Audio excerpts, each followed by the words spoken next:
রাজীবকে আমি চিনি, খুব দীর্ঘদিন না হলেও কিছুদিন চিনি, এবং যেটা মনে হয়েছে আমার, ও একটু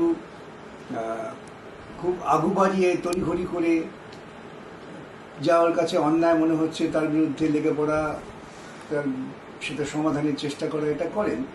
সেটা একদিক থেকে ভালো, কিন্তু এর ফলে খানিকটা নিজেকেও হেনস্থার শিকার হতে হয়, সে তারও শিকারও হচ্ছে। কিন্তু পথ চলতে গেলে তো পড়ে যাওয়ারও ভয় থাকে, পায়ে চোট পাওয়ার ভয় থাকে, কিন্তু পথ তো চলতেই যাবে। সেদিক থেকে আমি এই ঘটনাগুলোকে খুব একটা আমি বিস্ময়কর বলে মনে করি না। যে ধরনের কাজ রাজীব করতে চাইছে, সেই কাজ করতে গেলে ওকে তো বাধার সম্মুখীন হতেই হবে।